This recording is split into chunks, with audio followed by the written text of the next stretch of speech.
श्री शिवाय नमस्तुभ्यं। दोस्तों, आप सभी लोग जानते हैं कि 6 मई 2024 को वैशाख महीने की शिवरात्रि पर रही है, जो कि सोमवार के दिन ही पर रही है। इसीलिए इस बार की वैशाख महीने की शिवरात्रि का बहुत ही बड़ा और विशेष महत्व है।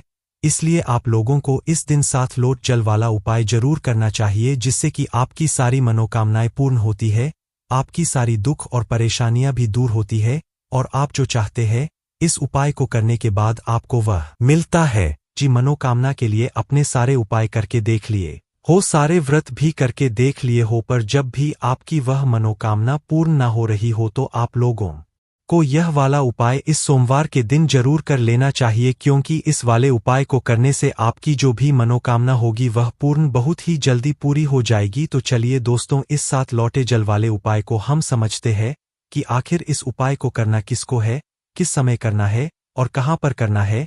तो जैसा कि आप सभी लोग जानते ही हो कि हम अगर कोई भी उपाय बताते हैं तो उस उपाय को ज्यादातर जो करती है वह घर की माताएं बहन ही करती है, क्योंकि घर की माताएं बहनें घर की लक्ष्मी होती है, और जब घर की लक्ष्मी कोई उपाय करती है तो उस उपाय का फल हमें बहुत ही जल्दी और बहुत बड़ा होकर मिलता है। तो इसीलिए इस उपाय को घर की बड़ी माता बहनों में से कोई भी एक माता बहन को करना चाहिए। अगर किसी कारणवश घर में माताएं बहनें उपस्थित ना हो तो फिर घर का कोई बड़ा व्यक्ति भी इस उपाय को कर सकता है, चाहे वह पुरुष ही क्यों ना हो। इसके बाद में दोस्तों अब बात करते हैं कि इस उपाय को हमें करना किस समय है। तो देखिए, सीधी सी बात है, इस उपाय में 7 लोटा जल हमें शिवजी पर चढ़ाना है। तो जल शिवजी पर हमेशा सुबह के समय ही चढ़ाया जाता है, शाम की समय जल नहीं चढ़ाया जाता है। इसलिए आप लोगों को 7 लोटा जल वाले उपाय को सुबह के समय ही करना है, शाम के समय नहीं करना है। सुबह के समय कर रहे हैं तो आप लोग 10, 11 या 12 बजे से पहले इस उपाय को कर ले, और जितना सुबह आप इस उपाय को कर सकते हैं उतना ज्यादा अच्छा होगा। तो चलिए दोस्तों, अब हम समझते हैं कि 7 लोटा जल वाले उपाय को आखिर में करना कैसे है, इसकी विधि क्या है।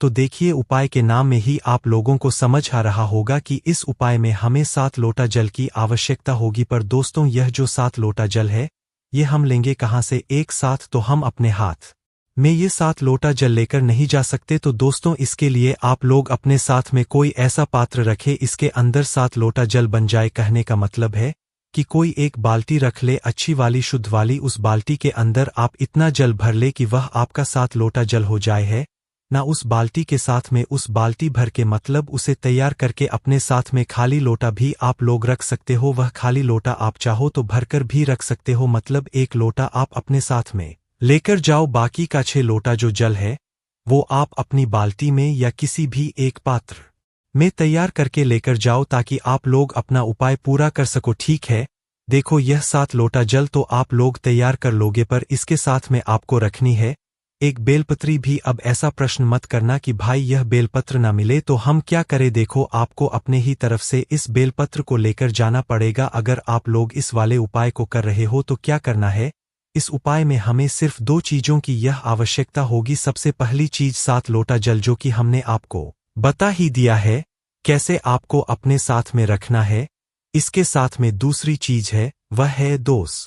तो एक बेलपत्री, इन दोनों चीजों को अपने साथ में रखकर आप लोग पहुंच जाओ, शुद्ध होकर स्नान करके शुद्ध वस्त्र पहनकर अपने घर के पास में जो शिव मंदिर हो, शिवालय हो, वहां पर आप लोग पहुंच जाना। और पहुंचने से ही उपाय मत करने लग जाना, पहले जाकर भगवान के दर्शन करना, भगवान से आशीर्वाद प्राप्त करना, भगवान को धोख देना। उसके बाद में दोस्तों अब आप लोगों को क्या करना है कि शिवजी की शिवलिंग के पास में आना है।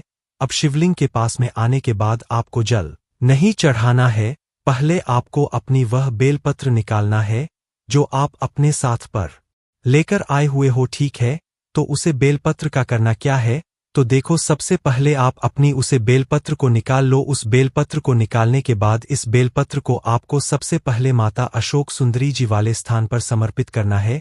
अब यह जो स्थान है ये आप सभी लोगों को पता ही होगा, हम बहुत बार बता चुके हैं कि जो स्थान है यह जलधारी के बिल्कुल बीचों बीच में होता है, जो कि शिवजी की सबसे छोटी बेटी माता अशोक सुंदरी जी का स्थान होता है। ठीक है, तो आपको इसी स्थान पर जो है सबसे पहले अपनी इस बेलपत्र को समर्पित करना है।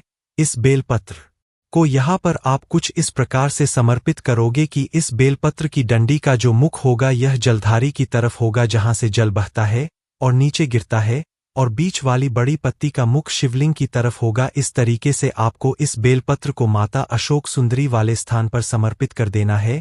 और कितनी देर समर्पित रहने देना है, क्योंकि इस बेलपत्र को आपको वापस से उठाना भी है, तो आपको 5 सेकंड तक जो है इस बेलपत्र को माता अशोक सुंदरी जी वाले स्थान पर समर्पित रहने देना है। उसके बाद में दोस्तों आपको इसी बेलपत्र को वापस से उठाना है। ठीक है, वापस से इस बेलपत्र को उठाने के बाद आपको क्या करना है, इस बेलपत्र को सीधा भगवान शिव जी की शिवलिंग के ऊपर आपको समर्पित कर देना है।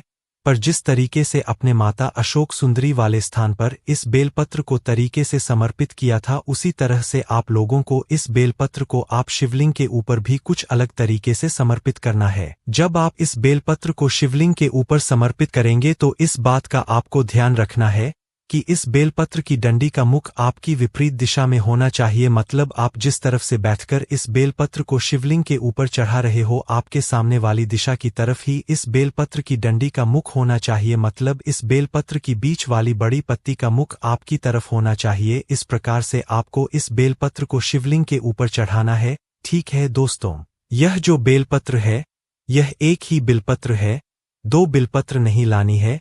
आपको इसी बेलपत्र को आपको पहले माता अशोक सुंदरी जी वाले स्थान पर चढ़ाना है, फिर इसी बेलपत्र को वहां से उठाकर आपको शिवजी की शिवलिंग के ऊपर चढ़ाना है। ठीक है, शिवलिंग के ऊपर जैसे ही आप लोग इस बेलपत्र को चढ़ाते हो तो आप लोग अपना वह 7 लोटा जल निकाल लो। मतलब जो भी पात्र में आप लोग अपना 7 लोटा जल लेकर आए हुए हो उसे अपने पास में रख लो। ठीक है, सबसे पहले आप लोग अपना पहला लोटा जल भरो, और अगर पहले से ही भर कर लाए हुए हो तो इसे 1 लोटे जल को आप लोग शिवलिंग के ऊपर समर्पित करो। कहाँ पर करोगे, जो बेलपत्र अपने चढ़ाई हुई है इसे चरे रहने दो। इसी बेलपत्र के ऊपर शिवलिंग के ऊपर आपको एक धारा से धीरे धीरे करके जो है 1 लोटा जल पहले समर्पित करना है। ठीक है, अब ऐसा मत करना कि 7 लोटा जल है तो आप जल्दबाजी में जल्दी समर्पित कर दो। 7 लोटा जल भले ही है, पर इस 7 लोटा जल को आपको एक धारा से धीरे धीरे करके ही समर्पित करना है।